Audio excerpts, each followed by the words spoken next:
Bismillahirrahmanirrahim. Assalamu alaikum students. Hope you all are fine. In previous lecture, we did the Newton's second law of motion.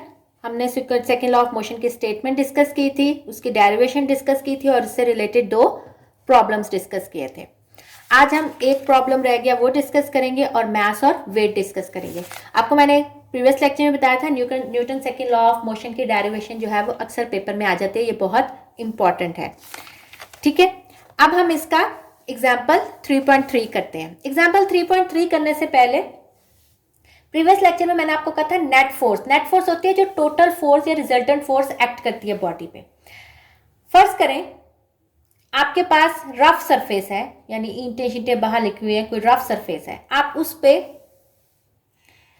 एक trolley को push करते हैं, force लगाते हैं. आपको force ज्यादा लगानी पड़ेगी, लेकिन जिसके नतीजे में जो रिजल्टेंट फोर्स यानी जितने में उसमें मूव करेगी वो कम करेगी. यानी जितनी आप फोर्स अप्लाई कर रहे हैं उससे कम फोर्स उस ट्रॉली पे असरअंदाज होगी. क्यों? क्योंकि फ्रिक्शन की फोर्स आ जाती है नीचे.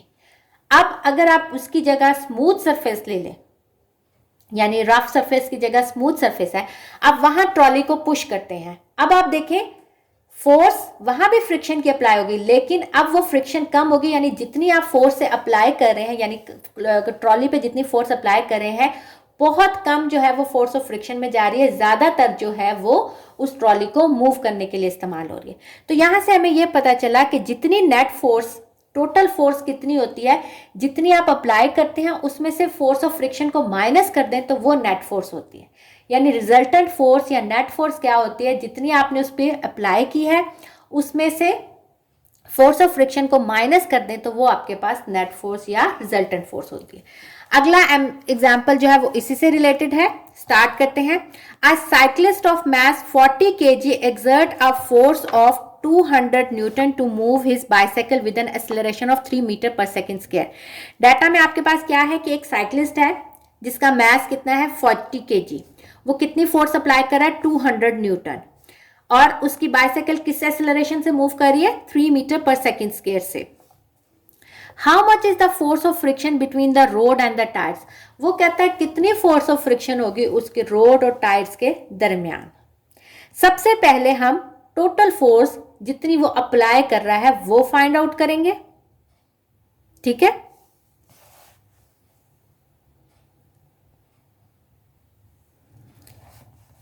सबसे पहले हमें अप्लाइड फोर्स तो उसने दे दी है 200 न्यूटन, लेकिन कितनी रिजल्टेंट कितनी आ रही है, यानी उसकी बाइसाइकिल कितनी फोर्स से मूव कर रही है वो फाइंड आउट करेंगे, जिसको मैं नेट फोर्स कह रही हूं.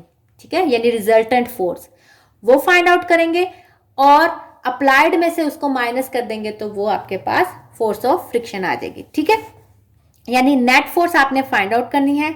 आपने जो फोर्स अप्लाइड हो रही है उसको एफ नॉट से रिप्रेजेंट करते हैं. नॉट ये छोटा सा जो नीचे जीरो आता है इसको ओ को इसको क्या कहते हैं? F not. वो 200 न्यूटन है. और फोर्स ऑफ फ्रिक्शन को हम स्मॉल एफ से रिप्रेजेंट करें वो आपने फाइंड आउट करनी है. सबसे पहले आपने नेट फोर्स फाइंड आउट की. एम में 40 को 3 से मल्टीप्लाई किया, 120 न्यूटन आपके पास आ गई नेट फोर्स. तो फॉर्मूला मैंने आपको यही बताया था, नेट फोर्स किसके बराबर होती है? Applied minus force of friction. 120 आपके पास नेट फोर्स अभी हमने फॉर्मूले से निकाली. अप्लाई वो कितनी कर रहा है? 200 और माइनस एफ. ठीक है, एफ को इधर ले जाएं, 120 को इधर ले जाएं, 200 में से 120 गए तो आपके पास आ गया 80 न्यूटन. तो इसका मतलब है 200 वो अप्लाई कर रहा है, 80 न्यूटन फोर्स ऑफ फ्रिक्शन है, और जिस फोर्स जो साइकिल पे लग रही है वो सिर्फ 120 न्यूटन लग रही है. यानी नेट फोर्स जो है वो 120 न्यूटन है. अगला टॉपिक है मास एंड वेट. ये जनरली इस तरह आता है question, differentiate between mass and weight. तो जब भी डिफरेंशिएट आना चाहिए या कंपैरिजन आना चाहिए तो हमेशा आप उसको वर्टिकल लाइंस में रिप्रेजेंट किया करें. मैं आपको जनरली वैसे समझा देती हूँ, नोट्स में भी इसको कंपैरिजन में शो किया हुआ है, यानी कॉलम में शो किया हुआ है. नहीं तो आप लोग इसको खुद भी कर सकते हैं. सबसे पहले मास क्या होता है? मास एंड वेट को हम कहते हैं कि दोनों एक ही चीज है, लेकिन दोनों एक ही चीज नहीं होती. ठीक है, generally mass and weight are considered similar quantity but it is not correct. They are different quantities. mass क्या होता है? mass of a body is the quantity matter possessed by a body. Mass जो है वो किसी भी body का वो वजन होता है जो कोई बॉडी पोजेस करती है, ठीक है। दूसरा, मास, ये पहला पॉइंट हो गया, ये इसकी डेफिनेशन। दूसरा, ये स्केलर क्वांटिटी होती है, इसकी कोई डायरेक्शन नहीं होती, मास की कोई डायरेक्शन नहीं होती। तीसरा, it does not change with change of place, यानी मेरा मास जो घर में है वो भी उतना होगा, जितना स्कूल में है वो भी उतना होगा, मार्केट में भी उतना होगा। तो मास जो है आपका वो कहीं भी प्लेस से फर्क नहीं पड़ता, ठीक है। तो it does not change with change of place. और चौथा, it measure by comparison with standard masses used in a beam balance. और इसको हम कैसे मेजर करते हैं, स्टैंडर्ड रख के। जैसे आपने 1 किलो राइस को वेट करना है, बीम बैलेंस होता है तराजू, उसमें आप कैसे करते हैं, आपने जो स्टैंडर्ड वेट रखा होता है 1 kg का, वो आप एक साइड पर रखते हैं बीम बैलेंस में, और दूसरी साइड पे आप थोड़ा थोड़ा थोड़ा थोड़ा राइस डालते हैं। जब आपका बीम जो है वो बैलेंस हो जाता है तो इसका मतलब वो आपने स्टैंडर्ड वेट से कंपेयर करके 1 kg जो है वो राइस मेजर कर लिया, ठीक है। तो मैथ्स हम किससे मेजर करते हैं, बीम बैलेंस से। ये इसके 4 पॉइंट्स हैं, ये कंपैरिजन से जो है वो बीम बैलेंस के अंदर मेजर्ड होते हैं। अब आते हैं वेट के ऊपर। Weight of a body is the force of gravity acting on it. Weight जो होता है ये फोर्स ऑफ ग्रेविटी होती है जो किसी भी बॉडी के ऊपर एक्ट करती है, ठीक है। यानी मेरा वेट जो है वो फोर्स ऑफ ग्रेविटी की वजह से है जो बॉडी पे एक्ट कर रही है। और वेट किसके बराबर होता है, mg के। और मास किसके बराबर होता है, F is equal to M A, यानी A is equal to F over m के, ठीक है। On the earth weight of a body is equal to the force with which earth attracting. जमीन के ऊपर हम कहते हैं हमारा वेट कितना होगा, जितनी फोर्स से हमें अर्थ यानी फोर्स ऑफ ग्रेविटी हमें खींच रही है वो हमारा वेट है, ठीक है। इसलिए अगर देखें इसका फॉर्मूला है W is equal to M G, यानी जितनी फोर्स ऑफ ग्रेविटी से वो हमें खींच रहा है, साथ ही हमारा जो मास है, हमारा वजन, उन दोनों को जब हम मल्टीप्लाई करेंगे तो ये हमारे पास वेट आएगा। दोबारा पढ़ते हैं, weight of a body is equal to the force with which earth attract it. ये इसकी डेफिनेशन, पहला पॉइंट, ठीक है। It is a varies depending upon the value of जी।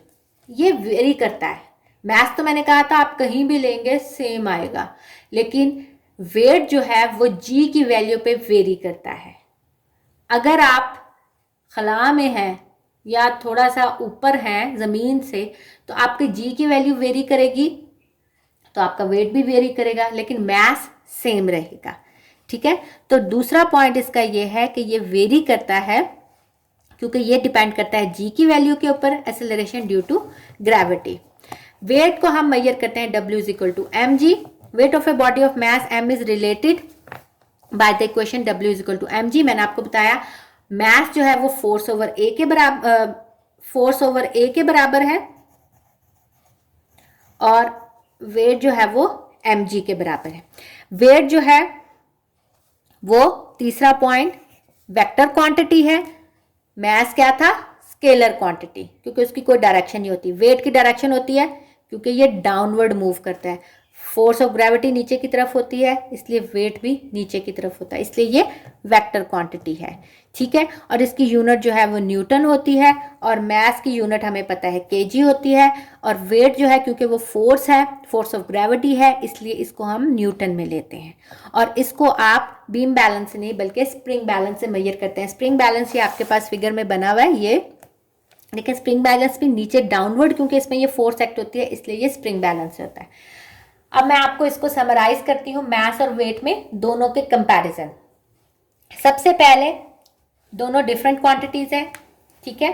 मास जो है वो क्या है, बॉडी की वो मैटर, बॉडी की या मैटर की वो वजन जो वो पोजेस करता है, उसको हम क्या कहते हैं, मास। और वेट क्या है, वेट जो है वो इक्वल होता है फोर्स, उस फोर्स के जिसकी वजह से अर्थ जो है वो उस बॉडी को अपनी तरफ खींचता है।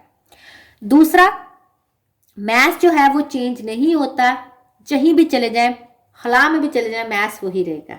लेकिन वेट जो है वो वेरी करता है क्योंकि ये जी के ऊपर डिपेंड करता है, तो जहां जहां जी वेरी करेगा आपका वेट भी वेरी करेगा। तीसरा, मास का यूनिट केजी होता है और वेट क्योंकि फोर्स है इसलिए इसका यूनिट न्यूटन होता है। मास स्केलर क्वांटिटी है, वेट वेक्टर क्वांटिटी है। मास जो है वो आप बीम बैलेंस से मेजर करते हैं, लेकिन वेट को आप स्प्रिंग बैलेंस से मेजर करते हैं। ठीक है, तो ये इसका कंपैरिजन या differentiate between mass and weight. तो इसमें आप इसको पॉइंट की शक्ल में, कॉलम की शक्ल में ऐसे लिखेंगे। 5-6 पॉइंट्स मैंने आपको बता दिए हैं, आप इसको नोट्स में आप लोगों के पाइल फॉर्म में है, वरना यहाँ से आप लोगों को मैंने पॉइंट्स बता दिए हैं, आप उस तरह उसको कर सकते हैं। फॉर्मूला भी मैंने आपको बता दिया, एक इसका पॉइंट ये भी है, WmG के बराबर होता है और F = M में से क्या हो जाएगा, M इधर आ जाएगा और F/A जो है वो मास के बराबर है। ठीक है, ओके, इंशाल्लाह नेक्स्ट लेक्चर में हम Newton's third law of motion पढ़ेंगे। ओके स्टूडेंट्स, टेक केयर, अल्लाह हाफिज।